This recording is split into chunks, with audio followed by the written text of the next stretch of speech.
اب میں آپ حضرات کے سامنے اس رکوع کی جو میں نے آپ حضرات کے سامنے جو تلاوت کی اور تفصیل کے ساتھ بیان کرو، اپنے بیٹے کو نصیحت کر رہا ہے، دیکھو تربیت کرو اپنے بچوں کو، یہ میں جو بول رہا ہوں تاکہ ہم ان باتوں کو سن کر ہم بھی اپنے گھروں کے ماحول کو ایسے بنائیں۔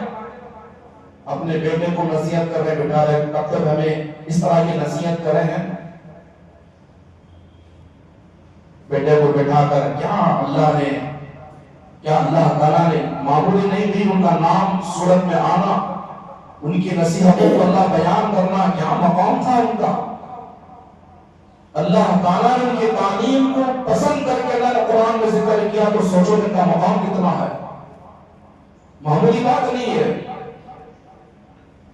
اپنے بیٹے کو بٹھا کر نصیحت کر رہے ہیں، یا بنیا اقیم الصلاۃ، اے میرے بیٹے نماز کی پابندی کر، نماز کو قائم کر۔ اللہ تعالیٰ نے قرآن کریم کے اندر پوری قرآن میں جہاں پر بھی نماز کا ذکر آیا، یہ بات کو کان کھول کر سنو، جہاں پر بھی اللہ نے قرآن کریم کے اندر نماز کا تذکرہ فرمایا تو یہ نہیں کہا کہ نماز پڑھو۔ نماز پڑھنا الگ ہوتی ہے، نماز قائم کرنا الگ ہوتا ہے۔ قائم کا مطلب کیا؟ نماز کا قائم کا مطلب یہ ہے کہ نماز کے واجبات، نماز کے فرائض، نماز کے سنتیں، نماز میں کتنی سنتیں ہیں، کتنے فرائض ہیں، کتنے واجبات ہیں، نماز سے پہلے کتنے شرائط ہے، اور تکبیر کیسی باندھی جائے گی، رکوع میں جائے تو رکوع کس طرح کیا جائے گا، قیام کرو تو کس طرح قیام کیا جائے گا، سجدے میں جاؤ تو کس طرح سجدے میں جایا جائے گا، اور اتحیات میں بیٹھو تو کس طرح بیٹھی جائے گی، یہ سجدہ اور دوسرے سجدے کے درمیان کتنا وقفہ ہوگا، اور رکوع میں ہے تو کیا پڑھنا ہے، اس کا جواب ہم کیا دینا ہے، یہ تمام کی تمام چیزوں کو جان کر اور اس پر عمل کرنا اور نماز کو خشوع کے ساتھ پڑھنا، اس کا نام ہے قائم۔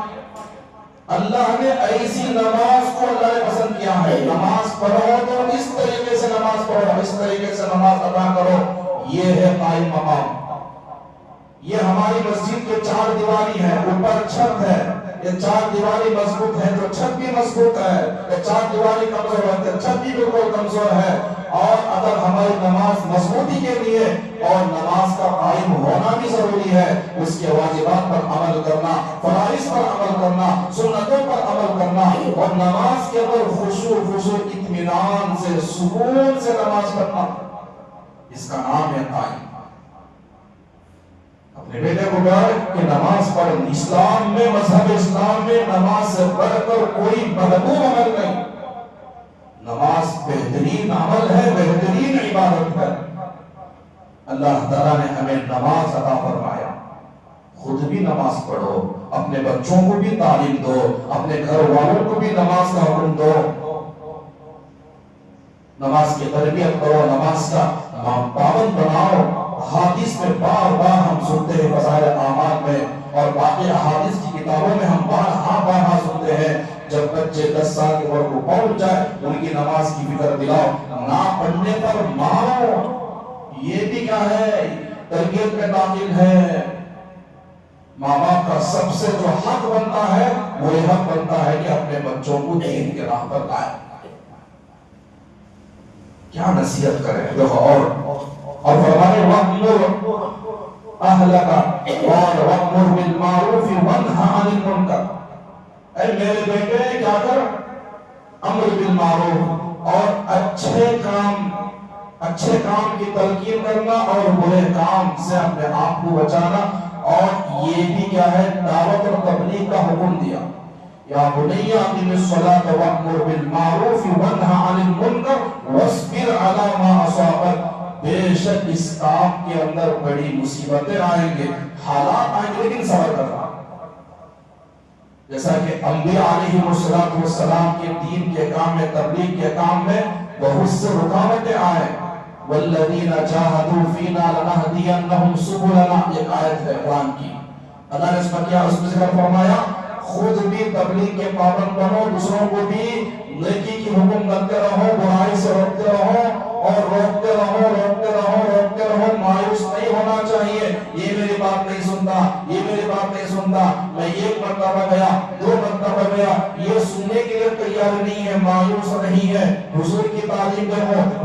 تبلیغ دیکھو، صبح سے لے کر شام تک ابو لہب کے بعد، ابو جہل کے بعد 70 دفعہ جایا کرتے تھے، اور 70 دفعہ، اور یہاں تک کہ ہماری بات سن کر آدمی کو کیا ہے انشاءاللہ عمل کر کر بول کر پھر جاتے ہیں، لیکن یہاں معاملہ دیکھو، گالیاں بھی دے رہے ہیں، مار بھی رہا ہے، دھکے مار بھی رہا ہے، پھر حضور کبھی مایوس نہیں ہوئے، روزانہ 70 دفعہ جایا کرتے تھے، اور اللہ نے فرمایا قرآن میں سچ کہا، جو بندہ دعوت و تبلیغ کا کام کرتا رہے گا، یہ قرآن کی آیت ہے، اللہ نے کہا اللہ تعالیٰ کی مدد ہمیشہ اس کے لیے ضرور حاصل، ضرور اس کے لیے اللہ کی مدد ہوگی، کرتے رہو اس کام کو مت چھوڑ، ساری زندگی کا کام ہے، ساری زندگی کا کام ہے، ایک دن کا نہیں، ایک ہفتے کا نہیں، اور 40 دن کا نہیں، ایک سال کا نہیں، ساری زندگی کا کام ہے، کرتے رہو، اور اس میں بہت سارے فوائد ہیں، اللہ تمہارے لیے ہر مشکل راستوں کو اللہ آسان کر دیتے ہیں،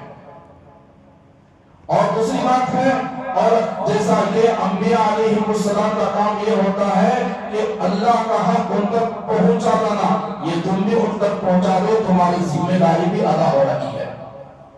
دوسرا فائدہ یہ ہے کہ چاہتے تو اللہ تعالیٰ ہماری تبلیغ کی وجہ سے اللہ دوسروں کو بھی ہدایت دیتے کہ نماز کا حکم کے ساتھ امر بالمعروف اور نہی عن المنکر کا کام کی تعریف دیتے فرمایا کہ صبر کرو، اور صبر کے ساتھ اور صبر کرو گے اللہ تمہارا راستے کو آسان فرمائیں گے، اور فرمایا وَلَا تُصَعِّرْ خَدَّكَ لِلنَّاسِ وَلَا تَمْشِ فِي الْأَرْضِ مَرَحًا۔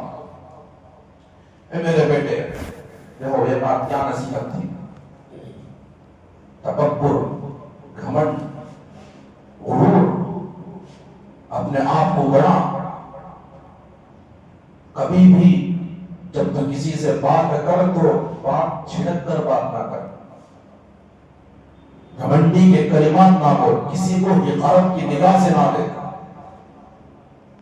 تکبر، دیکھو اللہ تعالیٰ کا قانون ہے، جتنے بھی قومیں ہلاک ہوئی، تباہ ہوئی، ان کی قوموں کا جواب یہ ہی تھا، تکبرانہ جواب، ارے ہمارے پاس عہدہ ہے، ہمارے پاس طاقت ہے، ہمارے پاس اتنی قوم ہے، اتنی فوج ہے، اتنی طاقت ہے، تو ہمارا کون کیا بگاڑ سکتا ہے۔ تکبری کے کلمات سے کئی قومیں ہلاک ہو گئی۔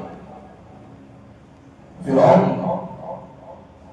کس وجہ سے ہلاک ہوا؟ تکبر بھری ہوئی تھی، اللہ تعالیٰ نے پانی میں غرق کر کے اس کے موت کی گھاٹ سلا دیا۔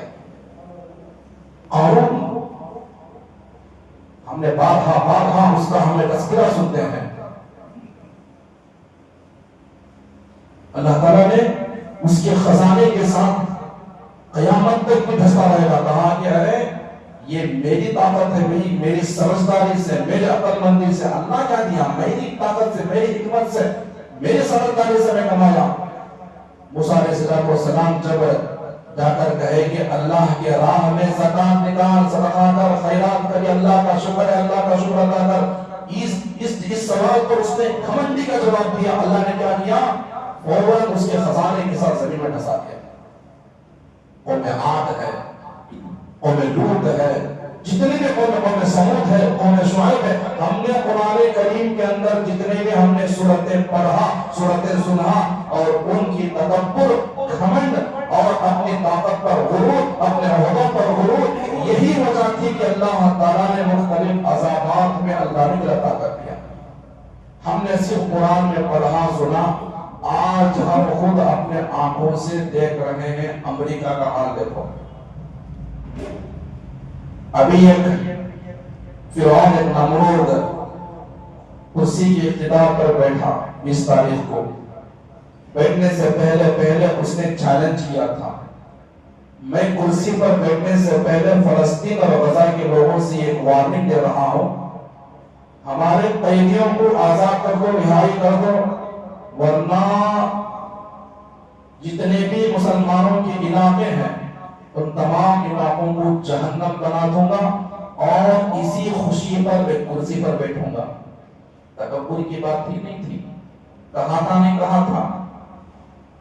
اللہ تعالیٰ نے کہا ارے بے وقوف، ارے نمرود کی اولاد، تو کیا جہنم بنائے گا؟ ہم دیکھ تو اپنے کرسی پر بیٹھنے سے پہلے اس کے متعلق جتنے بھی بیانات کرے، جو بھی عنوان کہے، یہ اللہ کا عذاب ہے، اللہ کی پکڑ ہے۔ کذالک العذاب ولعذاب الآخرۃ اکبر۔ اللہ کی لاٹھی میں آواز نہیں ہوتی۔ اللہ جب مارتے ہیں نا، اللہ جب مارتے ہیں نا، ایسا مارتے ہیں، ایسا مارتے ہیں، ان بطش ربک لشدید، اللہ کی اس پکڑ سے کوئی بچ نہیں سکتا۔ ہم گھمنڈی کے بولتے ہیں نبی، بات کرنے سے پہلے الفاظ کو بھی سوچ سمجھ کر استعمال کرو۔ ابو لہب کیا کہا تھا آپ علیہ السلام سے؟ تبت لک یا محمد، اے محمد نعوذ باللہ تیرے ہاتھ پیر ٹوٹ جائے۔ اللہ کو یہ کلمات، فرشتے ہوتے ہیں، اب کس کی کیا قبولیت ہو جاتی ہے پتہ نہیں۔ اس نے کہا تکبر کلمات میں، اللہ نے کہا تو کیا کہے گا؟ اللہ نے سورت کو نازل فرمایا تبت یدا ابی لہب، تیرے ہاتھ بھی ٹوٹ جائے، تیرے پیر بھی ٹوٹ جائے، اس پر لعنت ہو، ایسی موت مرا۔ پوری جمعہ تفصیل کے ساتھ آپ حضرات کے سامنے بیان کیا۔ تکبر، گھمنڈ، عہدے کا غرور پوری قوموں کو ہلاک کیا۔ بڑے بڑے لوگ بھولنے توڑ گئے۔ اینما یدرککم الموت، کس چیز پر تم گھمنڈ کرتے ہو؟ ایک اللہ والے تھے، کسی راہ پر جا رہے تھے، ایک بہت بڑا گھمنڈی تھا۔ انسان کی اوقات دیکھو، انسان کی حیثیت دیکھو، ہماری حیثیت دیکھو کتنی ہے۔ بڑا گھمنڈی تھا۔ اور جو گھمنڈ لوگ ہوتے ہیں، ان کا چال بھی گھمنڈ ہوتا ہے، ان کی بات بھی گھمنڈ ہوتی ہے، ہوتی نہیں ہوتی؟ چلنے کا طریقہ بھی گھمنڈ، سینہ تھام کر۔ اور اس آیت میں یہ بھی ہے، اللہ نے ذکر فرمایا وَلَا تُصَعِّرْ خَدَّكَ لِلنَّاسِ وَلَا تَمْشِ فِي الْأَرْضِ مَرَحًا۔ بات کرو تو عاجزی سے بات کرو، تکبر کی کلمات نہ کرو، چلو تو بالکل کیا ہے اگر کر نہ چلو۔ گھمنڈی آدمی تھا، اور وہ سوچتا تھا کہ لوگ میری تعریف کرے، لوگ مجھے کھڑے ہو کر احترام کرے، میرا ادب کرے، میری عزت کرے، لوگ میرا سلام کرے۔